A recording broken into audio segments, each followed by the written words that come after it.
આ તરફ અમદાવાદમાં સાણંદ નગરપાલિકાની ચૂંટણી માટે મતદાન ચાલી રહ્યું છે અને 7 વોર્ડની 28 બેઠક માટે આ મતદાન છે। 36 બૂથ પર 34,000 મતદારો મતાધિકારનો ઉપયોગ કરી રહ્યા છે। દીકરાના લગ્ન હોવા છતાં માતા પિતા અહીં મતદાન કરવા માટે પહોંચ્યા હતા। સાણંદ નગરપાલિકાની ચૂંટણીને લઈને લોકોમાં મતદાનને લઈને પણ ઉત્સાહ છે અને જે મતદારો છે મતદારો અહીંયા સુધી પહોંચી રહ્યા છે। આજે લગ્નનો પ્રસંગ છે અને આ પરિવાર જે છે અહીંયા પહોંચ્યા છે, પરંતુ એનું કારણ છે કે મતદાન કરવું એ ખૂબ જરૂરી છે। એટલે એમના ઘરમાં જે પ્રસંગ છે પ્રસંગને લઈ મૂકીને પણ તેઓ અહીંયા પહેલા આવ્યા છે। શું નામ છે આપનું અને મતદાન કરવું કેટલું જરૂરી છે?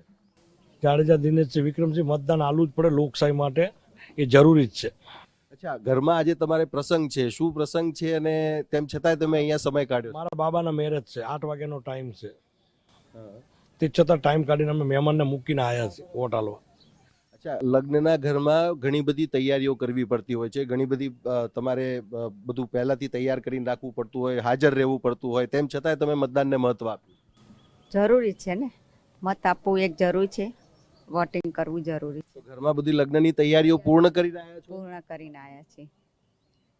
તો આપ જોઈ શકો છો કે મતદાનની પ્રક્રિયા છે એ પહેલા પૂર્ણ કરવાની જવાબદારી છે। અચ્છા, તમારા પરિવારમાં જે દીકરા કે દીકરીના લગ્ન છે એ પણ અહીંયા મતદાન કરવા માટે આવવાના? અહીંયા આવવાના છે, કલાક અડધો કલાકમાં આવશે। કોના લગ્ન છે તમારા? મારા સગા બાબાના।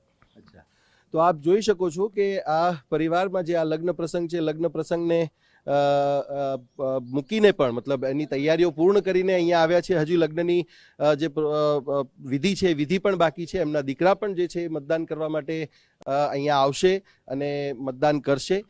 મહત્વની બાબત અહીંયા એ છે કે મતદાન કરવું ખૂબ જરૂરી છે। જ્યારે તમે પોતાના અધિકારોને લઈને જે મતદાન કરતા હોય છે અને પોતાના જે પ્રતિનિધિ છે એને ચૂંટીને લાવતા હોય છે, ત્યારે આ પ્રક્રિયામાં ખરેખર આ એક ઉદાહરણરૂપ આખો કિસ્સો સામે આવ્યો છે। કેમેરામેન દીપક સેન સાથે સચિન પાટીલ, TV9 સાણંદ।